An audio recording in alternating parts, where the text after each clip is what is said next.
then who's left to talk about? So what we do is we support each other. I go to your restaurant. And support I each other. Right. I go to your restaurant. There would be good stuff and bad stuff. The bad stuff, I would tell you, hey, your pork chop was this and that, but I loved this other thing. Okay. And if I am all gonna write about your restaurant, then I'll talk about the good stuff. Right. It's Okay. people. So many people already do the bashing online. I don't want to be part of that. Okay.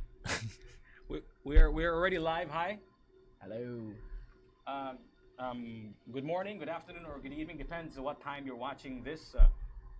Welcome to the Pilosopo podcast. I'm your host. My name is Jiggy Jr. And today we have free lunch model, entrepreneur, and writer Michael Karlo. And I brought him here not because of those three things. It's just pretty interesting to talk to him. I had a chance to have coffee with him a few weeks ago rather. And I figured, it'd be nice to have you in the show. Thank you so much for being here, Karlo. I know you're very busy.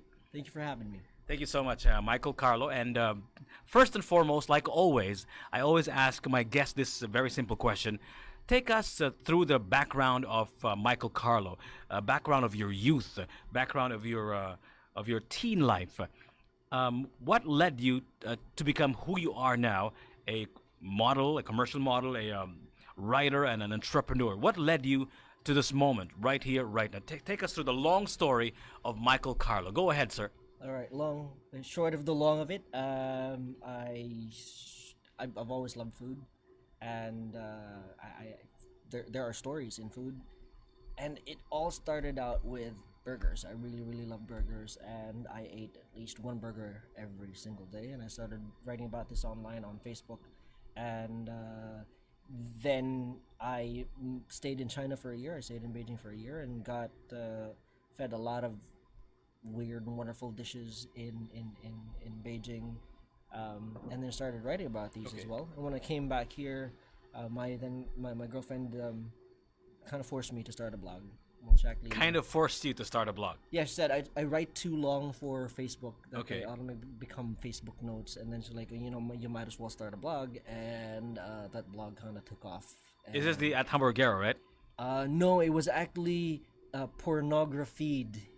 Pornography. This was before Hamburgero?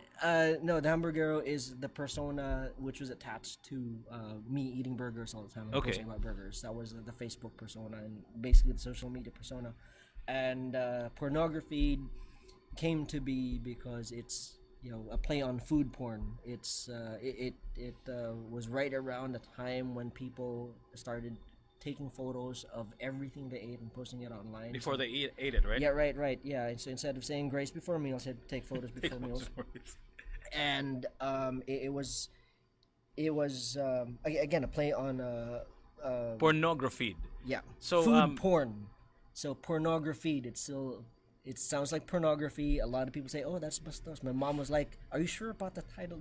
You mentioned earlier during our pre-interview conversation that you actually took up medical school, right? You were a student of Veles College, and you were taking up medical technology. Medical technology for 3 years. And how did you get into writing? I mean, like again, what was the background of your writing skills? Since you were actually a medical student, and you're also in Cebu National Science High School, and that's not exactly, a place where people are, although you can write, but they're mostly science-based students, right? End up being doctors and stuff. Zero writing background. Yeah, I think it's because I read a lot. Okay. And, you pick up writing styles from authors. And weirdly enough, Michael Crichton. The Jurassic Park guy? Yeah, yeah. And a lot of different writers and storytellers. You pick up language from all these people. And then, so when did you know that you had a knack for writing? I mean, like, you just didn't write long stuff, right? You wrote the good stuff as well. So when did you know you were sort of like kind of good at it? What I actually enjoy, what I write.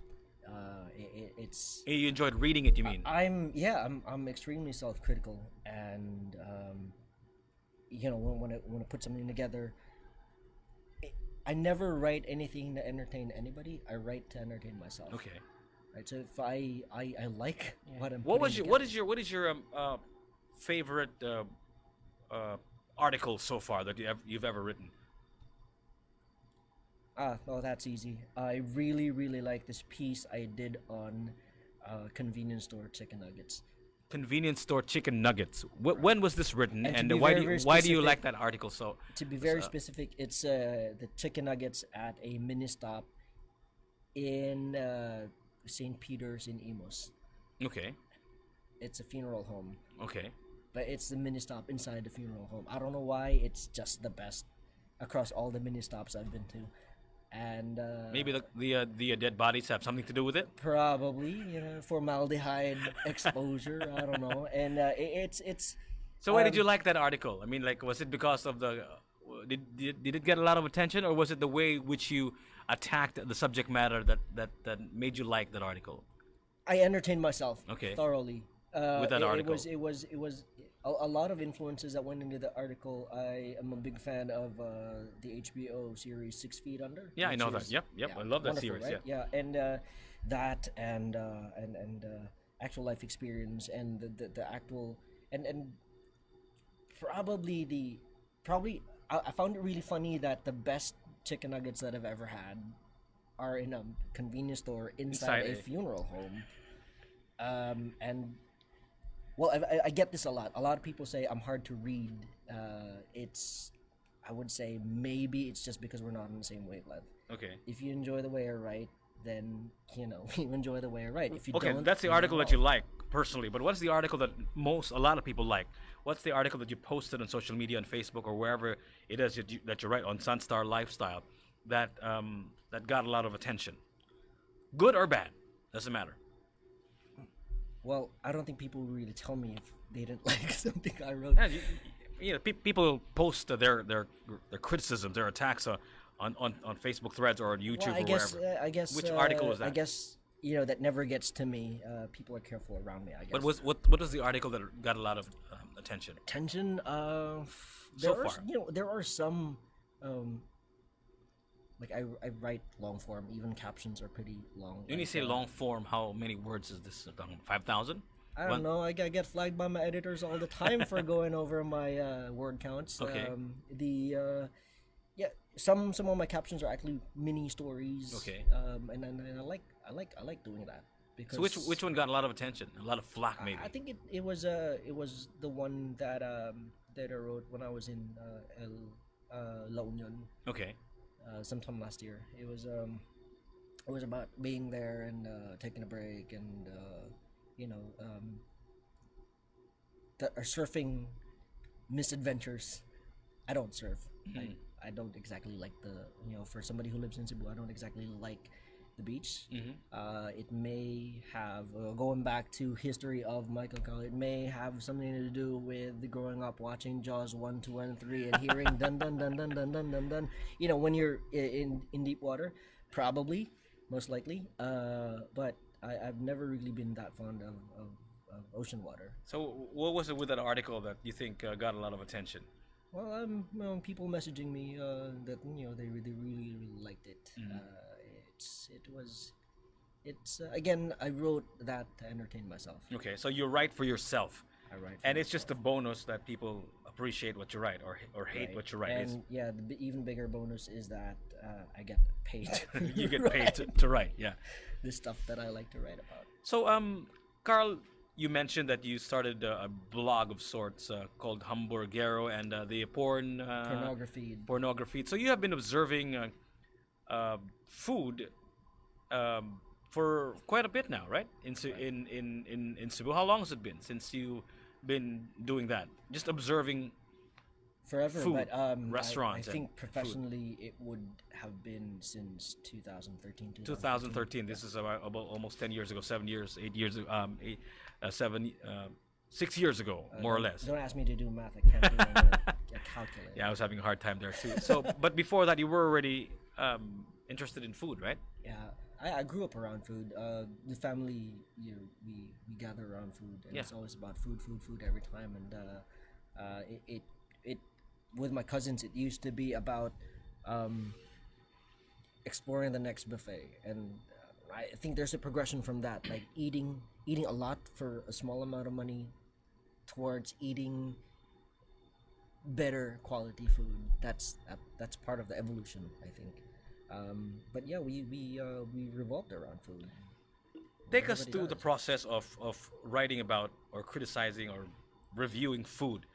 Because I imagine, like, for example, people, us, something happens when there's a camera in front of us, right? Uh-huh. Somehow it's difficult to be our genuine selves when there's a camera. That's why I like the long form interview, because that way there are probably moments in a long form interview that a person's guard goes down. But normally, if you have a short interview, it's A lot of things are taken out of context because and when you do the cuts. yeah, or there's like a force field of sorts that you don't see, and you need to break down slowly. So how about food writing? How's that?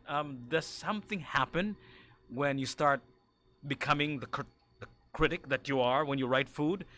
When you start using words to describe it, does the experience become different? That now that you're observing it from a critic's perspective, rather than just a regular Joe eating in a restaurant? uh, it's still the same, but again, when you're writing professionally, especially if it's a paid article, most often you just talk about the good stuff, and then what you don't like, you pass on directly to the people involved, the restaurateur, the chef, because again, part of my advocacy is to improve the food culture here in Cebu, and what we want to do is we want to help each other out. We want to help each other become better. We want to become um, well, it's hard to compete with others who are more developed, like people in the capital, like establishments in the capital, You because I've mean in been doing Metro this Manila, you mean? yeah, and then there are other places in the Philippines which have been called culinary capitals, and there are a lot of people who would say that there is no food culture in Cebu. It's hard. I mean, there are people who also are championing Cebu, and what we like I said, what we want to do is we want to help each other out here in Cebu. We want to put ourselves on the map. You're not only a part of a blog, you're also a part of Sunstar Best of Cebu, which is the only uh, group that's actually Award sort of giving body, giving awards to exemplary cooking and exemplary establishments. establishments and all that stuff. You're also part of Sugbo Mercado, Right. so you have a amazing exposure when it comes to the food and restaurant culture here in Cebu. Um, what have you observed in all those things that you've seen with Sunstar Best of Cebu, with Sugbo Mercado, and of course your blog? What have you observed about Cebuano culture when it comes to food and service and all that stuff? Up until now, we are still very, very price driven, very, very price conscious. Most often, the opinion of a restaurant or a food item is based on how Too much it is expensive. priced. Right? If it breaches a certain price point, then it's too expensive and could not be worth having to go to the restaurant and to pay for, because it's expensive. Is that a good thing to be price conscious? Good thing meaning to say, is it good for the industry? Is it good for the consumers? What's wrong with a price driven Cebuano market for food? Well, you're getting cheaper items. If you're paying less, of course you're not gonna get the higher quality stuff. The good stuff would always come with a price. Comfort food, yes, you can get for a lower price, but the premium stuff, the really really good stuff, the stuff that could land you on the international stage for So you mean to say recognition. we have no restaurants here in Cebu that serve the good stuff as We do. as We you do. know it? We do. We do. In fact, one of our Maybe you can name us some restaurants that serve the good stuff here in Cebu, not just the price, not price conscious at all, and is doing well here in Cebu. I think you will have to wait for the 2019 release of Sunstar's Best of Cebu, which is on the second week So of so December. we have a few of those here in Cebu City. We do. We, Like, we are they definitely have a lot. Japanese? Are they Italian restaurants? Are they bakeries? What? One of the best bake in the shops? I Philippines, mean, actually named by my former editor at FNB Report. One of the best here is also a personal favorite of mine, Soba Kamakura. He named it the best Japanese restaurant in the Philippines, and I think it is one of the best Japanese restaurants Did you in the did you write Philippines. that article, or was that your friend who wrote the article? It's The best my editor. Yeah. Japanese restaurant is not, or is in Cebu, and I've been trying to get a seat in that restaurant, and I'm Two still week wait time now. It used two to be weeks right. of It used to waiting. be like you call and I then don't you plan 2 weeks to have a meal, you know. right. You know, Is it worth 2 weeks of waiting, Carl? well, I didn't have to wait for 2 weeks to get there back then, but Okay. yeah, now I would still say it is. Yeah, it's worth the wait. It's one of those things. And What blew you away about what is the restaurant's name again? Soba Kamakura. Soba Kamakura. What blew you away? What was so great about it? I'm not big on eel, but I've had the unagi, Okay. which is like a candied eel on rice, and that was just magnificent. And then they do everything fresh, like they do their soba fresh every day. And I hear that now they actually take note of what time you're gonna arrive Yeah, at the restaurant because they're gonna cook your rice at just a certain before you arrive. at a certain like half an hour before you arrive, so it's done right when you arrive and it's fresh off the pot when Okay. they serve it to you, so it's a very very different quality. Those are one of the restaurants that I really really like. We actually have a lot to know, and right now we're pushing 100 different restaurants and or specific food items for Sunstar's Best of Cebu this year. And What is the common thread when you observe that many restaurants and food outlets that of course you have done all through the years? So what is the common thread? What is in common with all of these food outlets here in Cebu? um here's one thing that we've been trying to do. We've been trying to streamline the list, and we're like, okay, if we're gonna talk about the best, we're just gonna talk about the best. At the same time, again, we have to consider certain demographics. That's why certain categories would have best, right, which is like overall, no price considerations, Luxury, maybe this not, is the not word. necessary, but not necessarily, but we just go for what is the best. And of course, we have to consider the other demographics, which cannot be represented by like the highest, the pinnacle. Like the of, best budget buffet, for example. Right now, we have that. That's a category, right? No, yeah, we have that best budget buffet. We also have best value buffet, which is mid tier, Okay. right? Because we have to recognize like So the way out of- you review is even price centric, we right? have to do that now. We have to do that now to give recognition to, of course, all these other great establishments at that particular price point. Okay. Because we also have to give that to our viewers that there's a 3,000 and up, like because we have buffets like that, like super premium ones, in rather exclusive resorts, which are at that price point, and there is no way the smaller establishments or the lower Can price compete with that, establishments right? can compete with this, because of course, hence the higher price tag, because it's all premium stuff. So most of the time, you are guaranteed that you're gonna get a great meal there because you're paying the price. But of course, if you want to do mid tier, then we'll have someone in at that level who's also the best at that level, and so on. I think like for burgers, for example, I think we would have best burger, which would we would have premium, we would have the value, and then with the budget. We have the budget, of course, you'd have your buy one take one. I don't know what kind of meat there is in that burger, but So yeah. we're not quite there yet. When you say there, where do you mean there? What's the yardstick in which you measure how great the food industry is, the culinary scene is of a city like Cebu? Where are you basing it from? From Manila? From the world? Well, I would say What do you mean? it What would do you have mean to by be that? something that's universally Accepted? relatable. Okay. Right. If somebody from any part of the world would come over here and would try something and say, "Oh, this is really, really Here's the good." thing about food and traveling. This is what I've learned a few years ago. There's so much psychology in enjoying a meal, right? And one of the things that happens to you if you're traveling, if you're a tourist and you go to a place, there's certain chemicals that are produced in your mouth that makes almost everything taste good. That's why tourists have rarely bad reviews when it comes to reviewing food, because they're here to enjoy, and something chemically happens to your palate, to your mouth, that it makes you enjoy crap. but if you're not a tourist, if you're from the place and you're all stressed out, for example, and you eat something, that won't taste as good, especially if you're stressed out, because something is going on with your mouth, with your palate, that changes the chemistry of what Right, you right, eat. right. So Totally what are agree your with you. thoughts on that? It again. We're talking about Yeah, universality. yeah. What's universally Accepted accepted? What's universally as liked? good. Yeah. Right. So who's the yardstick with a universally accepted food that tastes good? Is there like a book It's or still whatever? vox populi. Okay. It's what everybody likes. Like somebody from Helsinki, for example, comes over here Mm-hmm. and really likes this particular lechon from this particular town in Cebu, and then if so many other people from all over the world like this particular item, then that should mean something. And especially if there is somebody of note Like Anthony in Bourdain, for example, when he Bourdain, for reviews a example. lechon. Right. He copped out a bit when I asked him that question, though. Because he came over here and he tried two different kinds. One which is of a certain brand, Yeah. and then Zubuchon, right?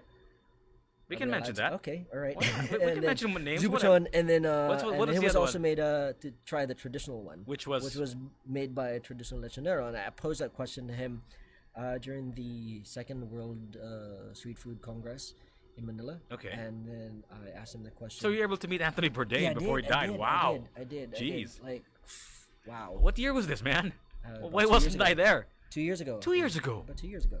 Yeah. Jeez. And, And then, then, so what did he he, say? What was your question? I felt like he copped out a bit because What did he- what did you said, ask? It was such a long time ago, I hardly even remember. But what matters is that we were named best pig in Asia. It was the best pork that he had tried in Asia. He didn't define if if it he- was of the brand or if it was the traditional one. What did he like about the lechon, by the way? What did It's he very, say? very tasty, and I think it's Very something tasty. that What do you mean by a lot salty? of, What do you mean? the meat itself is very, very flavorful. Okay. I think it's universally accepted Okay. amongst Okay. people here in the Philippines that we have the best lechon because the meat itself is already flavored. You don't really have to rely. Did it on a all sauce start stick. with Did it all start with Anthony Bourdain? Because this is just a fairly recent phenomenon, right? That the world is now beginning to notice the Philippine culinary scene. This is fairly recent, right? This didn't happen like 10, 20 years ago. Was it? Did it all start with Yeah, Anthony because we Bourdain? didn't really or- explore food that much, I guess, before. Now there's a lot of science involved in it. There. Was there like a moment that started this all? Now there's because of the availability of choice. Now we have more choices. Now you don't have to. Is that the eat- world why? Right. Is it why the world is taking notice in the Philippines? What we have introduced a lot of what's this progressive dining now. Like there are a lot of people who are into vegetarianism, into veganism, a lot of different kinds of food that certain groups of people subscribe to, and we now have more and more people catering to these. But choices why the and attention? lifestyles. Why is the world suddenly looking at the Philippines as a culinary destination? Well, the Philippines being the next big thing in the culinary scene has been floated around for I don't know maybe 5 years Okay. already, and each year it's like the same.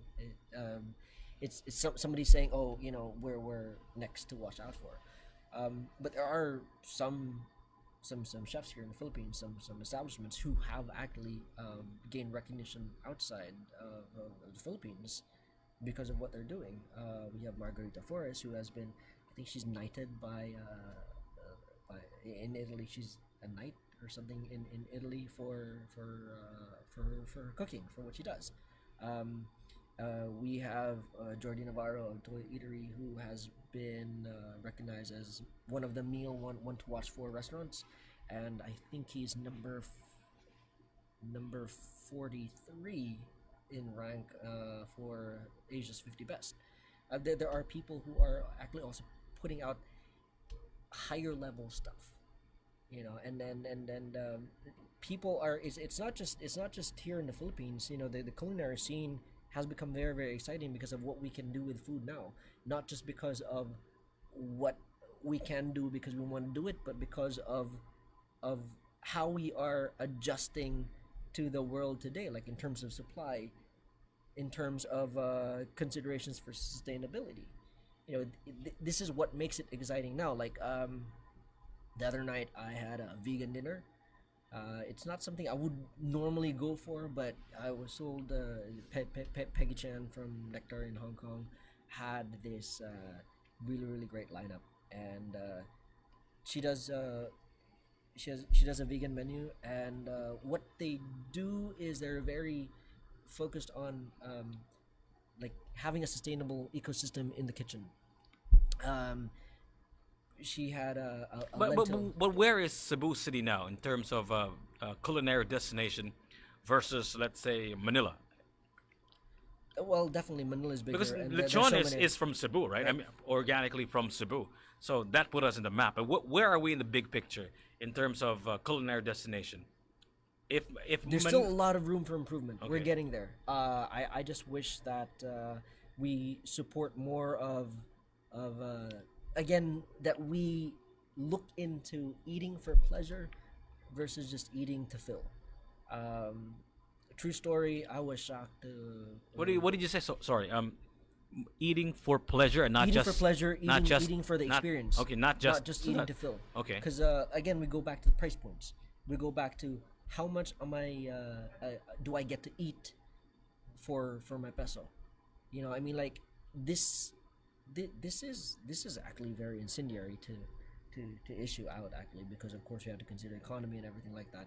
But in terms of promotions of food, we need to get ourselves there, that we're actually eating for the experience, and we're not saying, oh, you know, I could have eaten more at this particular joint. Again, pricing is dependent on the quality of the food. Most often pricing is dependent on the quality of the food that you're getting, because to get the premium stuff, it comes at At a higher price. right? um, What we is the have funny story that I interrupted you? You forgot. kind of forgot now. Got Sorry, derailed man. there. But yeah, it's we are still very very Price conscious. price conscious. So we don't have enough high-end restaurants here in Cebu. Is It's that- not just about. I wouldn't say it's about having high end restaurant. It's having really really good quality restaurants, like a lot more, not necessarily experimental concepts, but concepts that push the envelope. We have like in the case of Supermercado alone, we have had a lot of really really great vendors that either just didn't have deep enough pockets to weather out the period where they could actually get the attention of and retain the attention of the customer base. Um, and these are really really great items. Like we had a Pakistani couple who did lamb and beef kebabs. Okay, that sounds good. They came in at a price point which was higher than what was then the upper limits of the averages at Supermercado, which was around $100. I think they had a meal set for 150, and I think they came in a little bit over our first year. And when they came in, plus the fact that they're foreign nationals, so you know, automatically we're a little bit standoffish. But they had really, really, really great, authentic, traditional Pakistani food, and I was wanting them to stay with us. It it was just that it took a while for people. I guess because of the location. I guess the Supermercado. You really can't have like a high-end kind of. Yeah. It's this is not a question about it being high end. It's about great food getting appreciated by more people. They had authentic stuff, Okay. but it was sold at a higher price point. But people who know good food would actually gravitate towards the good food. Okay. They would not consider. We have just to mention a few, Tavolata, Pig and Palm, and certain hotels have great restaurants as well. We don't have enough of those. Is that what you're saying? We don't have enough high quality restaurants, not necessarily pricey, although those two restaurants that I mentioned are kind of on the pricey scale of things here in Cebu. Well, We don't have enough of those. we could use some more. Okay. What I'm trying to say is that overall we could improve the quality of the food that is being served across all the restaurants here in Cebu. But those restaurants that I mentioned, in fact, also the hotels, restaurants, are actually jam packed. I mean, like on They are. evenings or dinner times, they're actually are. full. And They are. And isn't this all a result of capitalism? I mean, like the more people go to a restaurant, the more restaurants of that kind will open, right? And Right. these restaurants are jam packed. So there's enough people to fill the seats of high end, high quality restaurants. Why aren't there enough We of could, that here in Cebu? Plus, there's the Koreans, there's the Japanese, the Americans, the Wests. We have so many tourists now, right, that are eating out, and they can afford expensive food as well. let's use an example from Supermercado. I mean, we have a grill line dedicated to all grilled items, and half of our waiting list is actually barbecue concepts. That's a picture which is actually like, what are we trying to do here? Why is everybody wanting to sell barbecue? Because it's easy. Because when it's easy, and it's all about making money. And if we're trying to improve the culinary scene, we have to put in variety. So how do you try to improve the culinary scene? I hope you're not doing it single-handedly, Carla, because that looks like a daunting task. Do you have like a team that We tries have to? friends. We have friends So who are also. how does one, or how does a group change or improve the culinary scene of an entire city? We highlight the good stuff, and we try. When What's we the try good to- stuff now that we The good have? stuff. Highlight to us some good stuff. You can mention Again, it. you will have to wait for. So you don't have for to. the, So you don't have to Best of mention the Cebu name of the restaurant, 2019, just the good stuff. Like maybe not mention the name of the restaurant, so we can't. We don't preempt the Sunstar Best of Cebu. Come on, man. All right, there's this really really great rib that I like. Okay. There are pocket. There are a lot of home cooks actually. They don't have restaurants. They're on order basis only, and you have to know these people. And these are people which we want to put out there where they would be more regularly available versus just a call in and a pre-order joints. We want to help these people out because again that would contribute to the entire scene. Um, So there's a rib place that you like. What else? What's so good about his ribs? And Well, fall off the bone, and again, it's not your usual. It's not your usual vetsin. Okay. Okay. And cop out ingredients. Does it have like a small restaurant already? That rib. It's actually pretty established restaurant already. Okay. And then we need again variety. I feel like there are way too many buffets. So aside from the ribs, what else is good about the Cebuano culinary scene? Now, there's some people who would fight me on this because again, Go there's ahead, man. people That's who the would- idea. Who would go, who would go like there is no culinary culture in Cebu. Well, we do have our stuff, and we also have our champions for that. For local cuisine, local cuisine is actually very simple. It's what's available on the land. We have our gulay and all that stuff. But again, what defines the scene is what is present at the moment, and what is present at the moment is a lot Wait a of minute. different You're things trying from to all over. you're trying to evade the question, Carl. I was asking you, say good things about Cebuano culinary scene, and you said the rib that fell off the bone, right? So what else? Is there nothing good to say about the Cebuano culinary scene aside There's a from? lot. It's just that there's so many choices that it's nothing. Give me nothing one. specifically Give me comes to give me one more positive thing about the Cebuano culinary scene. There again. I think I mentioned this earlier that there are a lot of people who cook at home, who cook Yeah. really really good at home. Uh-huh. It's just that they don't have an outlet. We have hosted some of these people at Cebu Mercado where like they're backyard smokers, and then they bring in their concepts and operating on a commercial level is hard for a lot of people, and we actually want to bring all this good stuff out. I actually bumped into a lady at a dinner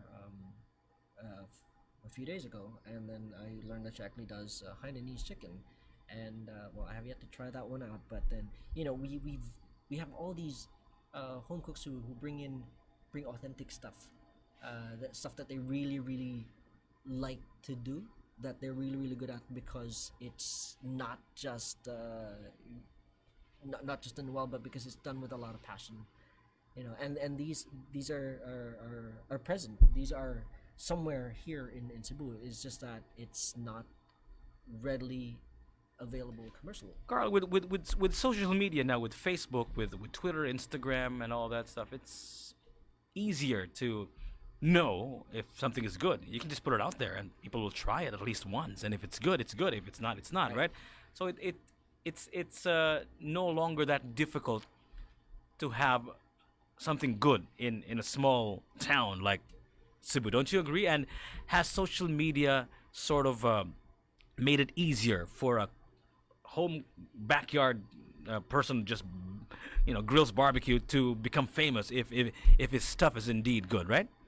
Again, we go back to price points. Are Okay. people willing to pay for this particular item? Even if you put that out on an Instagram, even if it's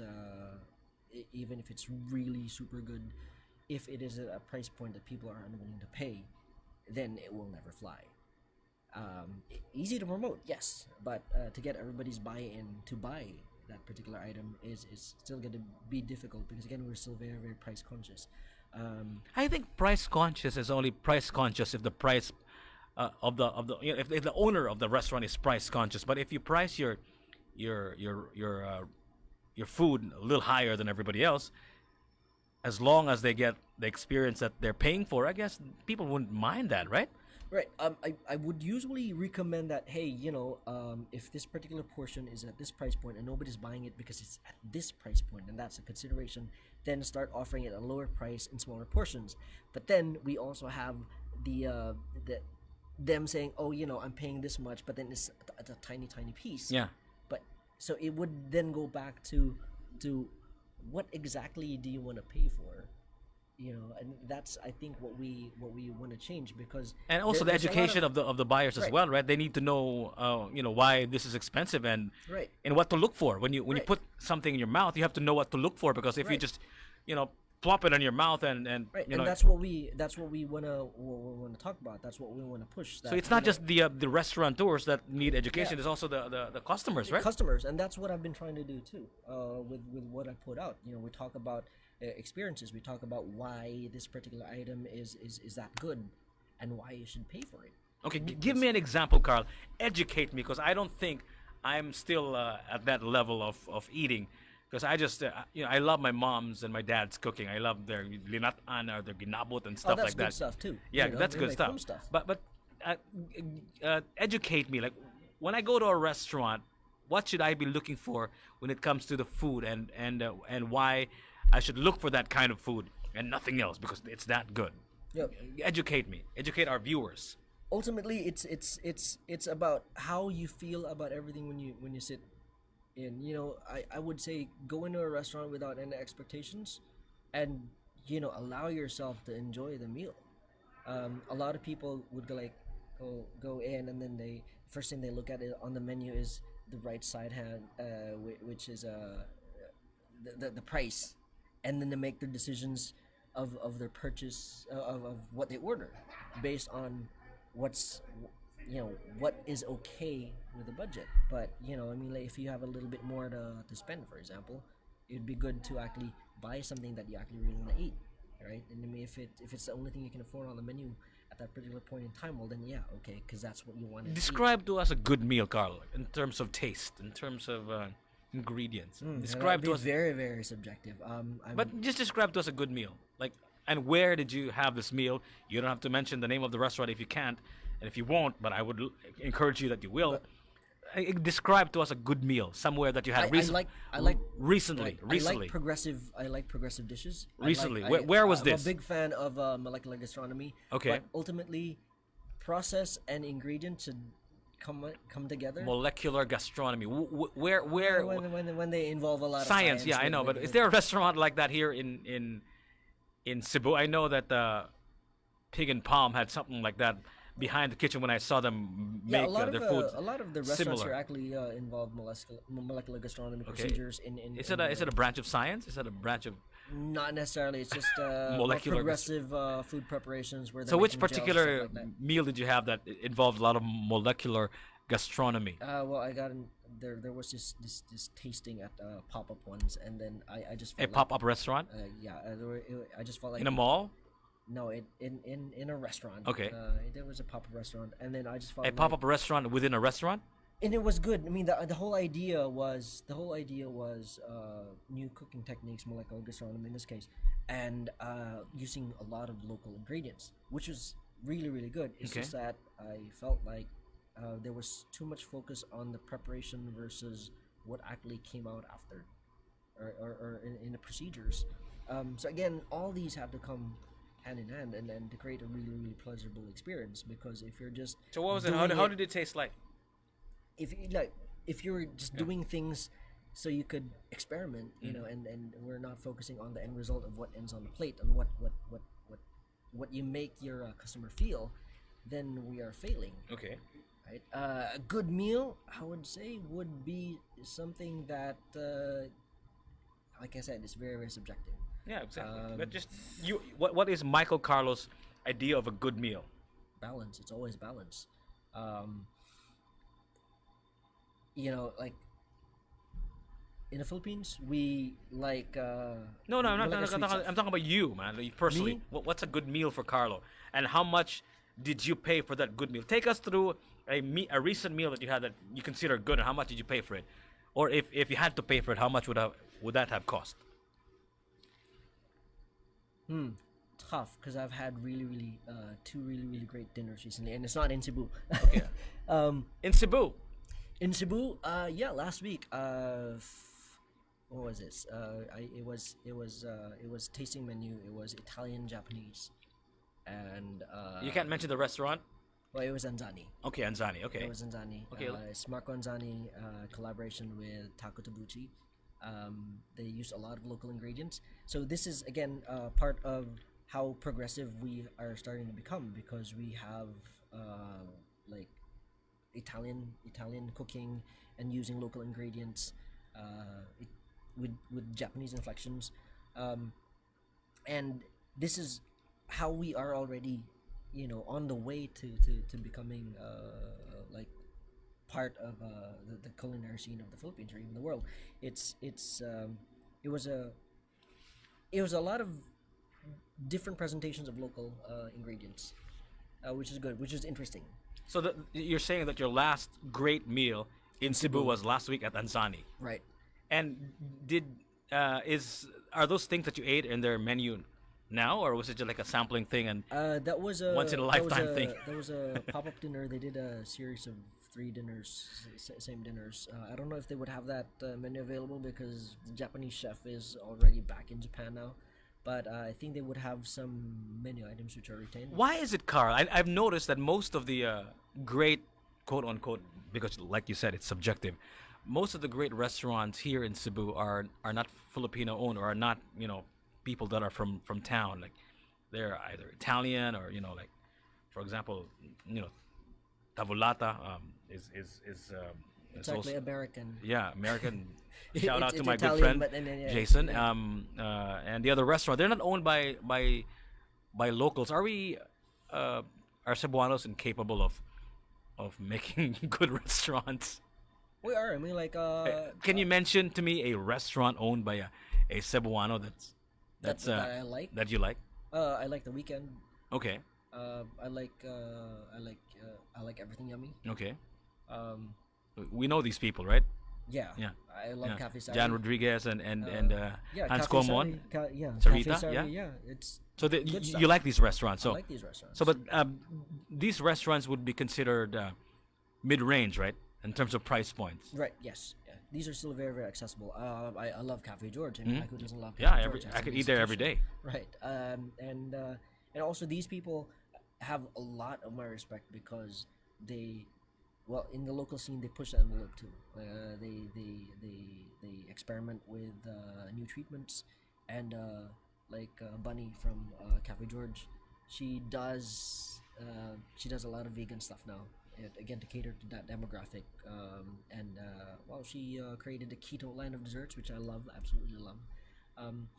These are people who can afford to make such experimentations, right? But in general, a lot of the establishments here in Cebu can't do that, because again, they are focused on making the buck. You know what I mean? It's really really commercial. So these are Yeah, actually, set up most of the restaurants. people that I know of who go into the food business actually are into it for the business, Right. and very few are for the passion, right? I mean, like they're probably Right. passionate about it, but at the end of the day, passion can't feed you, right? So Right. you need to make a buck as well. In And fact, I these, know several right. restaurants here in Cebu, in a mall, that closed down already just a few years ago. Uh, they were kind of pricey, and they brought in the experts from Manila, and Which one was this? they it's like a Greek restaurant, and Oh, they sort of changed the pricing so that it'll cater to the wait, local is this market. SEMA? Yeah, that's the one. I And love SEMA. yeah, I still do it, and I miss it dearly. I And think it has something to do with the fact that they so haven't they changed their fixed menu. their toilet bowl for They the past they 4 years. changed their menu, and then But I love them. I love them so much. they changed their menu, and still it didn't work. So it is really a price driven scene Market in Cebu. in Cebu, right? Yeah. And but you mentioned these high end restaurant. You mentioned Anzani. We mentioned Pig and Palm and Tavolata and all these other high end restaurants in the hotels and resorts in Cebu. They also have great food as well. Do you see more of these kinds of restaurants opening up in the future, Carl, or do you see more mid tier to masa kind of food outlets opening more than high end restaurants? Because I imagine we're such a happening city. There are a lot of people can afford, Right. expensive restaurants, if you will. Well, don't get me wrong. I'm not saying that we should have more expensive restaurants. We should have better overall Yeah. restaurants. That's what Yeah. I'm saying. Like better food. Yeah. Like even if you're paying, like even if you're going to like a mass market establishment like supermercado, for Okay. example. I mean, like to to have vendors or purveyors who have better quality food. I mean, it's not just about grilling something, slapping something on the grill and serving it at this particular price point. It has to be something which is really, really good. Something, for example, if you would have a value meal, it should be something filling, but at the same time of good quality. There are so many other establishments who cut corners and then serve you um, off quality products just to hit their price points, and to me that's just wrong. No, I'm not saying we should have more expensive restaurants. I'm saying we should have overall a lot more quality food being served. You hear this word a lot. This has been used for quite a long time now. The word ambiance, right? How important is the ambiance when you go to a restaurant? Because I know somebody's philosophy is there's this person that I know that his philosophy is, it doesn't matter what kind of food you serve as long as there's great ambiance. Wait. Do I know this person? I think I know this person. Anyway, so what are your thoughts on the role of your surroundings, the role of ambiance in making the food taste better than what it really is? It plays a role, but if it eats into the budget and raises your pricing because you have something very, very expensive to sit in, like the space to sit in, And the view, maybe. right? I mean, like, How important is that to you? I would rather that you don't focus on the surroundings, because I would really, really like that the actual item that is on the plate is what is being pushed forward, which is what is given importance, because ultimately you're there to eat, right? Because there are a lot of establishments, I guess. Yeah. I mean, like I push for Instagrammability too, but how do I? Sorry, It's okay. there we go. Yeah, I push for Instagrammability too, because Can you still in hear yourself? marketing- Yes, I can. Okay. Yeah. It's what helps push it online. For example, what looks good in pictures, right? But ultimately, it's what ends up on your plate, which is more important to me than anything else. There are a lot of establishments who,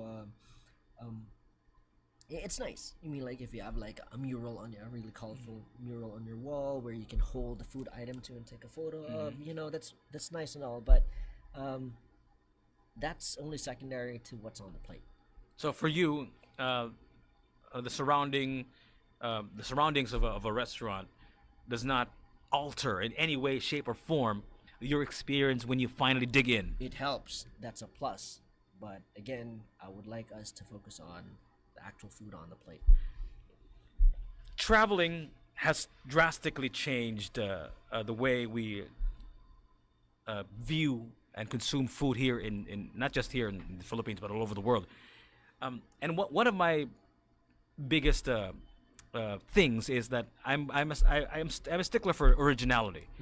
And one of the things that I've noticed, and I don't know if I can say the same in other parts of the world, I guess in a way it is, but what you see here in Cebu, especially, are just almost like copycats. You know, they go to a place, they go to somewhere in Italy, and then they make a restaurant named after the street where they went to, and then save. You know what I mean? Modena, Yeah, Palermo. yeah. It becomes. I think the appropriate word is pretentious. So all of the restaurants, not all, but some of the restaurants that you see are just copycats. They're just copying from somewhere they ate at, like last year. I think that comes in. So why is what is there like an originally Cebuano restaurant here in Cebu that has no influence whatsoever from the outside world? And is that a successful restaurant? Would that be a successful restaurant? Is there one? You know what? A lot of the restaurants here in Cebu are actually coming from from the background of personal experience of the restaurateurs or the chefs. Local Cebuano. I guess that would be the ones that are really grassroots, like those that sprung from the communities, like largely in Talisay, those seaside restaurants where they do grilled items or lechon. The lechon, yeah. Yeah, because that's really super local, right? And that's not even like affected by like the travel The commerce, experience, right? And the travel experience as well, because right? it's what's there, it's what's available, you know. There are you're right, there are a lot of restaurants here, like people travel and then they really love this kind of food item at this at this far-flung European And then they bring it here, and enclave, and then they come up with a similar concept here, and then they introduce soy sauce into right, or soy sauce, or some the Filipino flavor. ever favorite soy sauce. Yes, because that is deeply ingrained into our culture, because we are that's actually a very Chinese thing that we incorporate into our food. It's the thing there is that there's a tendency to Filipinize flavors. Let's say, for example, there's this American fast food chain who changed the formulation of the burgers to cater Yeah, to because the McDonald's burger was bland in the beginning, so I guess they have to Filipinize it because they're in the Philippines. It wasn't bland, in my opinion. It actually highlighted the Well, that was beef. it was the criticism Yes. of most of the people. Right. And they had to tweak that. Yeah. They don't serve mustard anymore. I don't think they have it in store anymore. Because I remember the first, Right. because Jollibee and McDonald's opened simultaneously here in Cebu. I was Yes. there. It was like a fast food war. I think it was 93. The year was 93, and they both opened. The one in Mango Avenue and the one in Jones Jones Right, Avenue. right. They opened together, and people lined up for those damn burgers. And what I heard a lot was McDonald's burger was kind of bland. So Right. did they because Jollibee was for langhap sarap. you Yeah, know? yeah. So it- did they actually change the formulation I think they of did. the other burgers Right, and I think made they it did. made it a little less bland? I don't know what they changed there, but it definitely changed in profile. And later on in the years too, they changed from New Zealand beef. They changed to Australian beef supply, which also changed the flavor profile of the meat. It's again, yeah, commerce. You have to cater to the local demographic, but well, let's give that to them. One of because the they're things that I noticed, huge. Carl, is this, because I've been eating out for years, and somehow the more you eat out, the more you can distinguish subtle tastes, right? Right. And you don't taste the blandness anymore. I imagine myself, if I was that person eating that burger back in '93 in a McDonald's restaurant, I would have probably noticed that it wasn't bland. I would have noticed the subtle tastes, subtle flavors, right? So I guess part of that is the maturity of the consumers, right? Right. Part of that is the maturity of the consumers, and I think educating them We will go back to that, Yeah. educating the yeah, consumers as well. will sort of shorten the learning curve, if you will, right? But why do we need to teach our the consumers, and why do we need to teach the people behind the kitchen? Doesn't isn't that the job of the, for example, the culinary school? Isn't that the job of, let's say, I don't know, their parents to teach them how to eat? I mean, No, why are you making it your advocacy? In other words, that's the question. because that's the only way to make things go around. Because we like restaurants and chefs can't keep on pushing a certain like a certain taste, for example, when the consumers are not going to be receptive because they refuse to be receptive to it. Which is why I would encourage people to try new things all the time. It's not like, oh, I would never eat liver. I used not to eat liver, and then I've tried some liver items, and I'm like, okay, it's not that bad at all. It's just because when we were growing up, we were most often we were force fed by our yayas, like eat this, eat this, and then there are certain items that we like some people I know would never eat broccoli, and then broccoli is actually really really wonderful.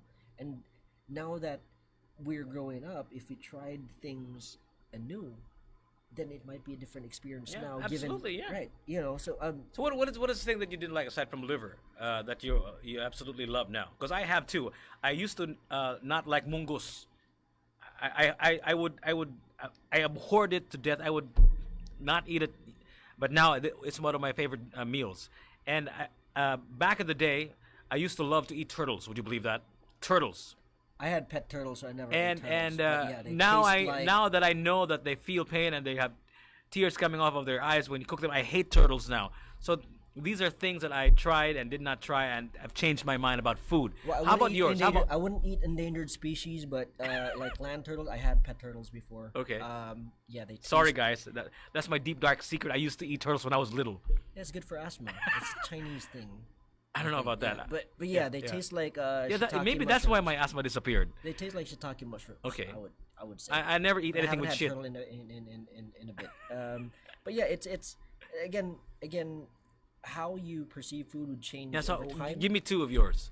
Like, what food didn't you like, and then now you like aside from liver? What didn't you used to eat now? Oh, to be specific, Yeah. liver. Of what? Foie gras. Foie gras. Foie gras is always a winner. Okay. Oh, is it time's up? No. Okay. Okay. Yeah. What else do I eat now? I actually only recently discovered dried fish. Dried fish. Dried Like fish, buwad, you mean? Danggit, yeah, Okay. buwad. Yeah, Okay. it's What? it's no, I mean like it's ever present at home. Uh-huh. It's just that I found the smell rather offensive growing up and as a kid, and then cat loves it. Okay. So I tried it once. I'm like, oh god, this is like bacon. It's super good, and well, I have it. I have it on occasion. Um, I used not to eat. There's a different kind of dried fish from down south. It's called tinabal. Okay. It's partially fermented. That very thin. No, it's not thin. It's actually really, really Thick, thick. It's a okay. thick kind of fish, and they catch it, they flay it, they start sunning it out while they're still on the boat, and starts to ferment. So technically, it's already starting to rot, and then it gets sold, and then you keep it, and then it actually continues to ferment to some level. It's really, really smelly, but it's super good. You just fry it with tomatoes. That I would eat. You know what I mean? Like, but growing up, I hated it because it smelled so bad. Durian, for example, I still don't really like. I can eat durian, but it's not something that I really. Yeah, really I still don't like durian. Right. Yeah. It's one of the things, but like when it's presented in there are some treatments which kind of like reduce the odor. Um, like in a durian gelato, I could eat that, but it's not exactly something that I would go for. Carly, I see you on Instagram and Facebook. You've traveled around the world. You've traveled a lot, and most of the times, one of the best experiences that you have is in the restaurant, in the table while eating, right? That's the only way to get. Where culture, really. where do you think what country so far that you've traveled to has the best food? Well, I stayed in China for a year. I stayed Okay. in Beijing for a year. It's unlike the Chinese food that we grew up here in Cebu. Because again, a lot of the restaurants here Filipinize some flavors. So while it may look Chinese. Chinese food in form. The flavors are somehow tweaked towards the Filipino So does palate. Chinese food in China have a lot of vitsin also? There are some, I would Okay. say. Okay. But there are a lot of really, really good items, and most of these items are, like I said, one of those backroom, hard to find alleys where food items served on steamers that look like they're from the Qin dynasty. Uh, Really, really ugly dumplings, but when you pop them in your mouth, they're just absolutely wonderful. And, it's like I said, that's those are the experiences which got me started writing So about food. you think Chinese cuisine is on top of your list out of all the countries that you've traveled at? You would say that China has the best culinary experience for you so far, at least. We really love the Malaysian food as well. Okay. It's hard to say what's Malaysian now because there's Chinese Malaysian, Yeah. there's Malaysian, and well, Singapore also has a lot to offer. I think we really enjoy Singapore. Whenever we're in Singapore, we love, and there's this particular road that we love in Kuala Lumpur, which is Jalan Alor. It's lined up with the Chinese and like all different kinds of cultural representations along that particular road, and it's just so diverse and like some people would say it's bland. There's some food items are bland, but again, it's not about the seasoning. It's about discerning the flavors that are in the individual ingredients with and having them come together as a whole in your mouth. That How about in the defines it as an Philippines, experience. Carl? I imagine you've been around the Philippines as well. Where do you think is the best city or best place in the Philippines out of the 7,107 islands? Where do you think we should go to in terms of having the greatest culinary experience in the Philippines? Pampanga is one. Okay. It's one just wonderful. I've never had a bad meal there, except that What's the best restaurant in Pampanga? Since you don't have to review Pampanga, right? There's no best of Pampanga yet. So what's the best restaurant in Pampanga? Come on. 25 Seeds by Sao del Rosario is really, Okay. really good. Okay. How about the best restaurants in Manila? So you don't have to. There's no best of Manila yet. So Um, give me the best restaurant, a high end, mid tier, and then low end, oh, okay. affordable. Come on. I was at Gallery by Shelley Gonzalez Okay. the other night. It was wonderful. And he's doing a lot of experimentation too. He has his studio lab where he does ferments. As part of the dinner, he did actually a tasting of the vinegars that he does in house. So he has a pineapple So vinegar. the restaurant's name is the Gallery. Gallery by Shelley Gonzalez. Where's is it? Where's this? This is in BGC. BGC, the Gallery by. Shelley Gonzalez. And how much did you would you have paid if That you was paid around, per head? That was around 3.5 for a tasting menu, Okay. right? But and then we also got to tour his studio lab. Okay. How about mid range? In mid Manila. range? What is mid range? Let's just say half of 3.5. Let's say 800 to 1.5 per head. That's tough. Here's the thing too, because most of the time I eat for free. So Yeah, that's why. That's why the question is if you had paid for it. Wait. Which one was this? Yeah, I love Agimat. Okay. That's actually a bar by that's in Poblacion. Okay. And also in Poblacion, essential goodness for the pilgrims. That's actually the Essential goodness for the pilgrims. right. Is that the name of the restaurant? Yeah, Okay. essential goodness for the pilgrims. So Agimat and Agimat is actually a bar. Okay. But they also have food items, and what's great about this particular bar, this is by Karlo Demetrio. He's a liquid chef, and he's partnered. a liquid chef. He's a liquid chef. Yeah. What's a liquid chef? A lot of he- money?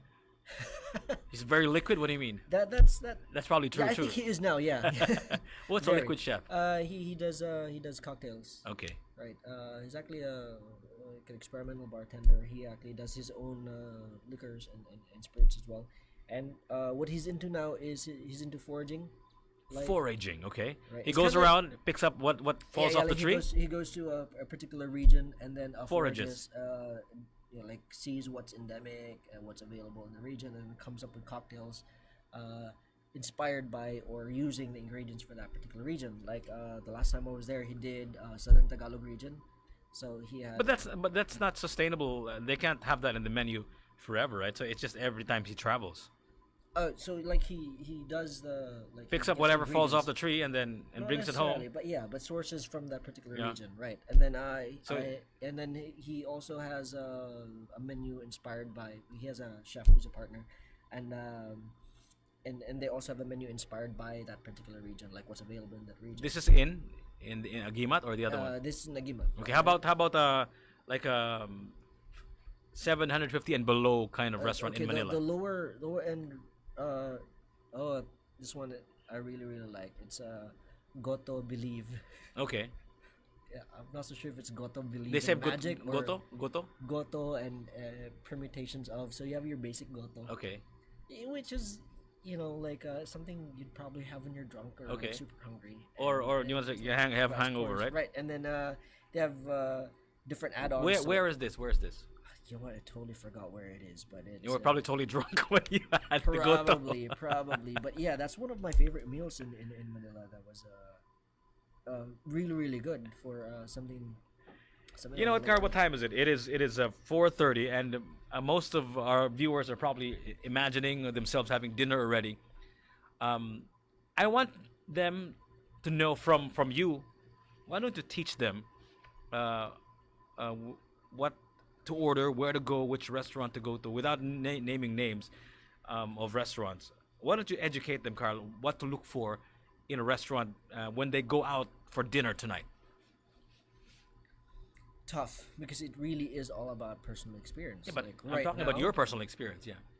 Well, on weekdays they have meal deliveries, Yeah, but when they which is makes it so much more convenient Yeah. because with choices with your daily situation, sometimes you just don't want to think. okay. And if I'm not working per se, I would like to eat healthy. That's why I get food delivered in on weekdays. But where would you? What would they look for before they decide where to eat tonight? Right. It Like- would all have to depend on personal considerations. Would you like to? Would you like to? Would you like to indulge? Would you like to just fill? Mhm. What would you feel like eating? Basically, Okay. Like sometimes I would just have the hankering for a burger, and yeah, I just go to fast food. I eat fast food. Let's just say it's my birthday today, and I'm gonna eat out tonight, and I'm in a good mood today, and I'm gonna spend like good money tonight. Where should I? I'm like, you don't have to name specifically. What should I look for? What should I order in the menu? And you mentioned you have to order something new. What's the ratio?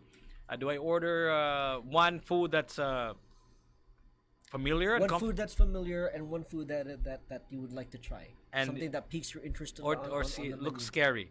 Well, not necessarily look scary, but something that piques your interest, which you'd like to try. But then I would say always have a menu item which you are familiar with to guarantee satisfaction, and the other one just to make things interesting.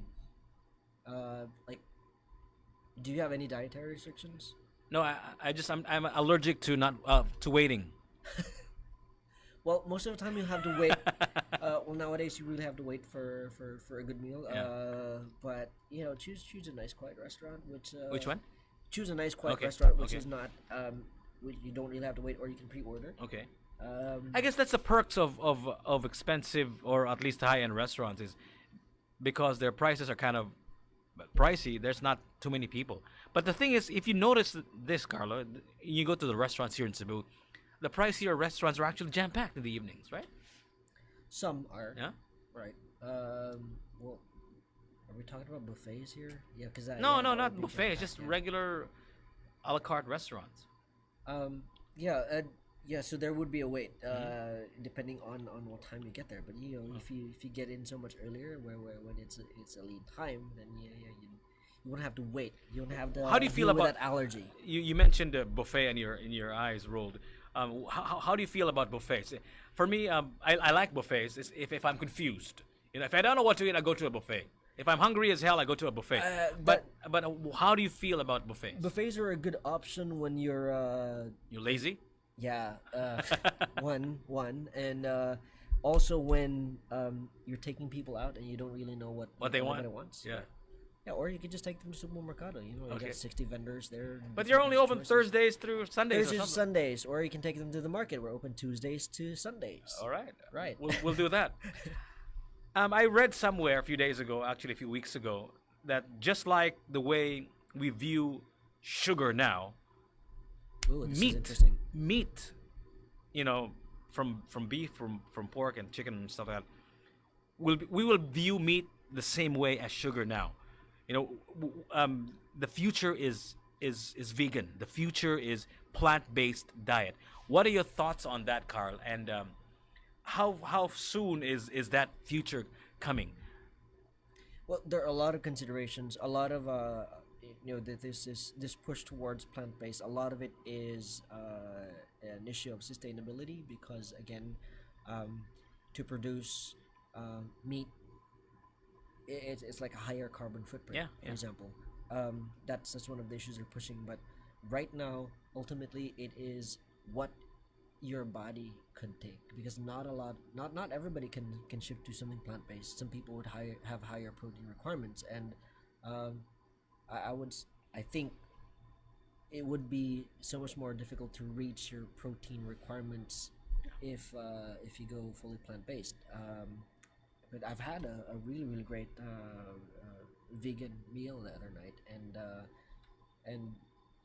it's also how your body reacts to things. Maybe it would take some time. Like if you wanted to consciously shift towards something more plant based, it would take a little while for your body to acclimatize to what you're eating. Um, because yeah, you'd feel full, but then I think you'd be hungrier so much later on, which is why you'd have to have more frequent meals. Also, in the local setting, I think it's so much more expensive to become vegetarian, vegan. Um, I don't think because so. I don't think so. I think a well, if steak. you cook at home, probably. I don't know. No, because I remember my daughter used to be vegan, and it's cheaper to order A just salad? vegetables than order like a steak or something. You know? I don't know, like a salad probably Yeah, cost you probably. around Yeah. 350 Yeah, yeah. upwards, and then you'd have a heavier feeling meal Mhm. For the same amount of money. Um, So what, it's do you we think this are is coming soon rather than later, or um, what's your big bold prediction we as a are food buff? we are getting there, but personally, I like my meats. You like your meats, I like my meats. I like my I'm Cebuano. I love my pork.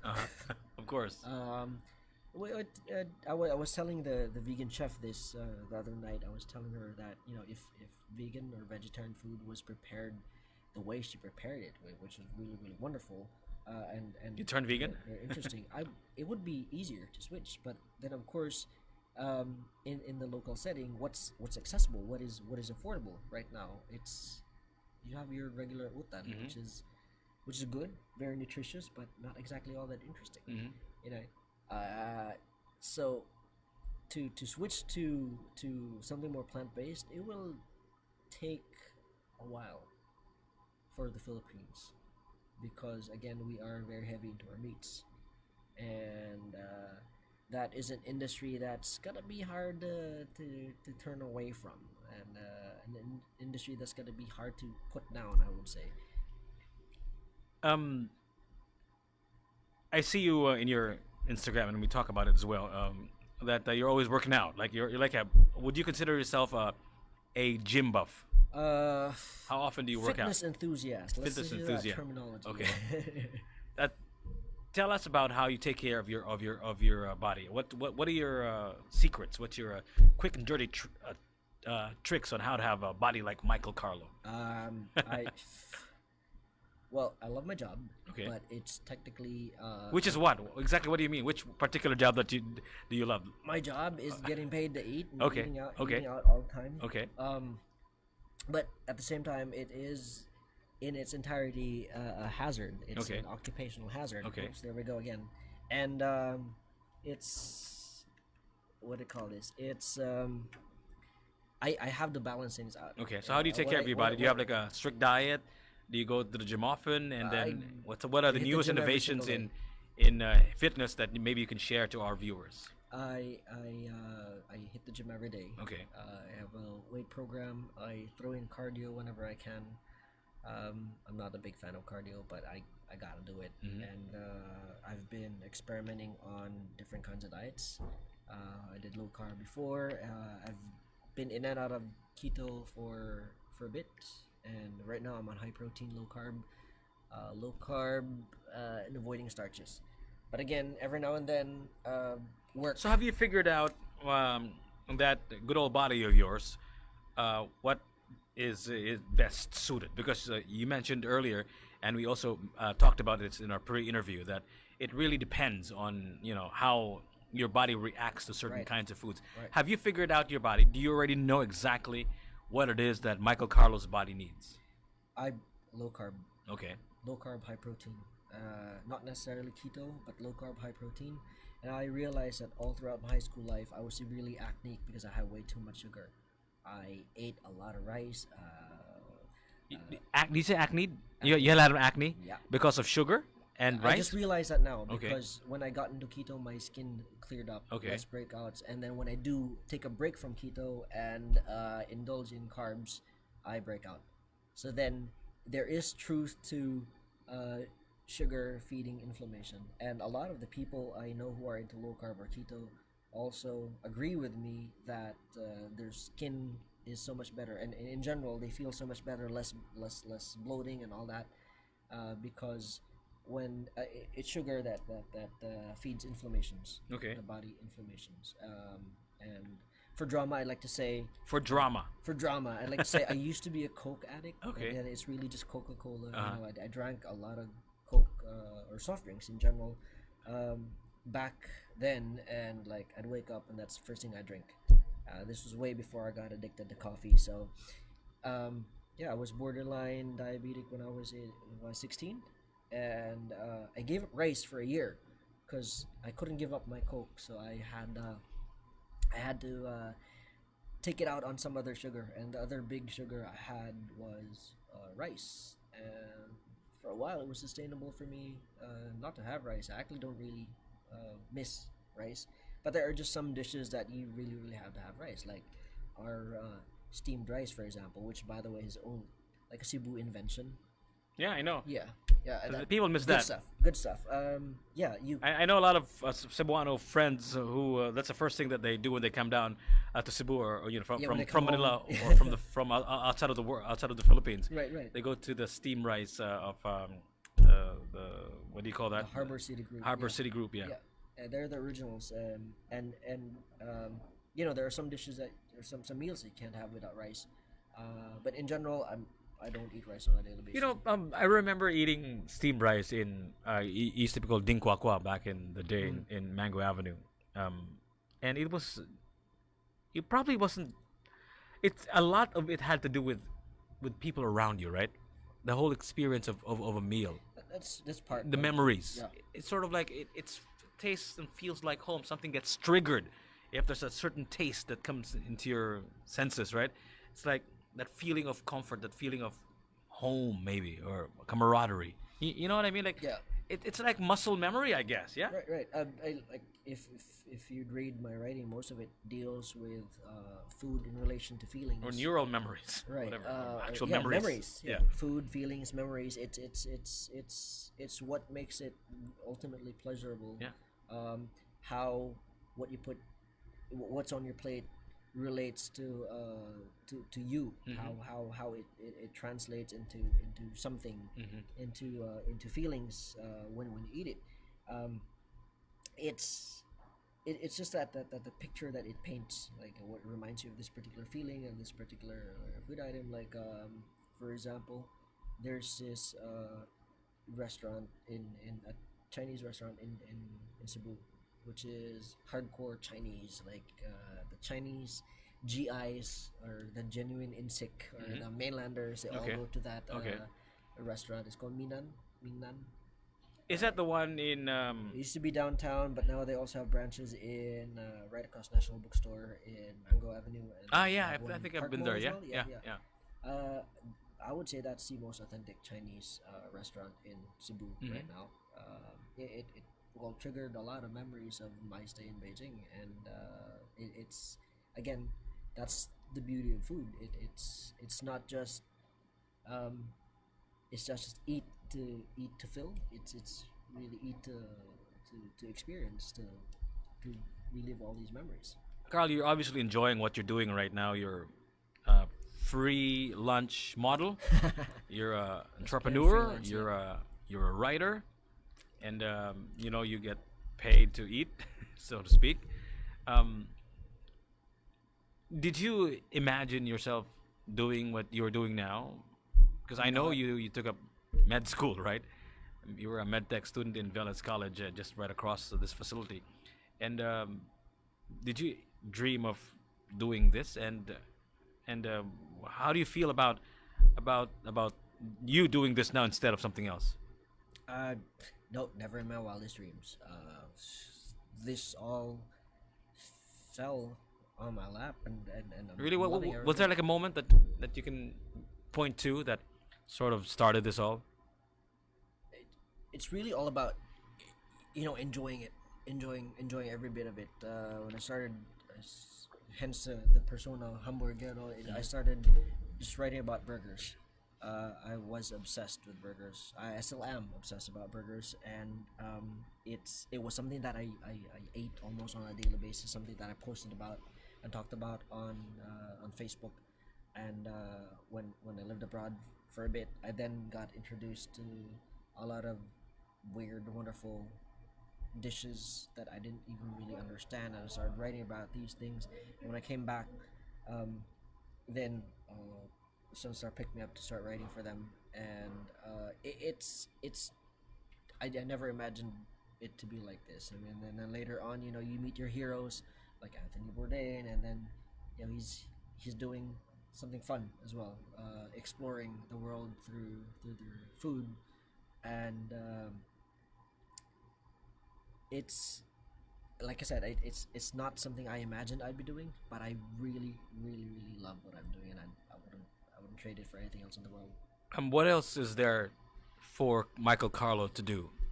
What are the things that you have planned in the coming years ahead that you'd like to dabble into and maybe perhaps have some kind of success the way you have with what you're doing now? Well, like I said, I'm a fitness enthusiast, Okay. and it's actually a very, very practical thing that I'm doing, because in a way it's making up for all my indulgences, my food indulgences, and it's helping me keep the balance. I would like to push that you can enjoy food at the same time, keep fit as well, because we just all have to strike a balance in life, really, and you can enjoy things without having to go overboard. And I've when I started out, a lot of people go like, "Oh, never trust a skinny foodie because he doesn't really eat." I do. It's just that I don't have to eat in excess of what I should be eating, versus like gorging every time I can, and it's I don't have to do that. You know. So yeah, fitness is something that I'd like to really, really get into.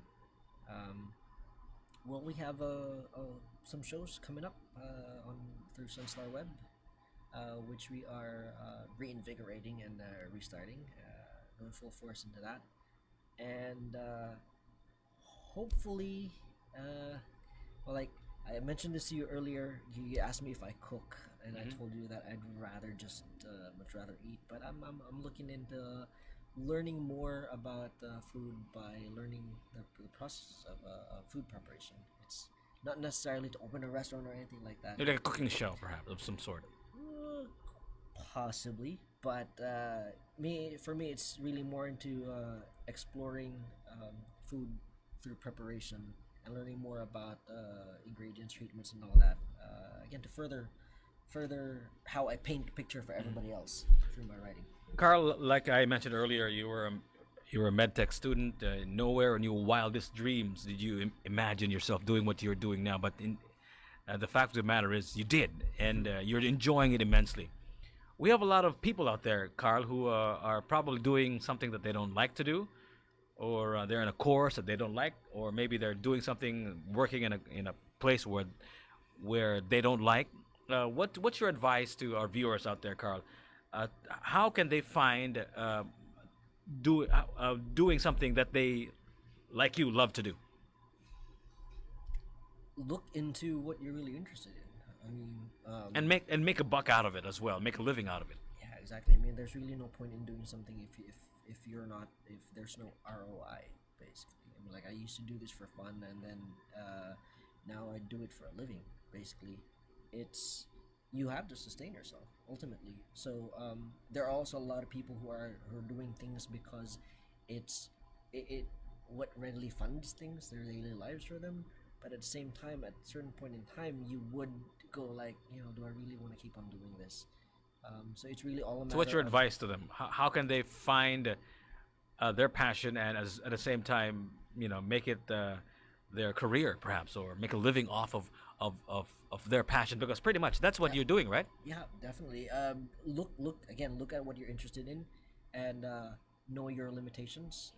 If you think you can stretch your develop your skills to um, to get into something that you're really interested in, well then by all means go do that, and then slowly work towards transitioning into doing that something that you're really passionate about.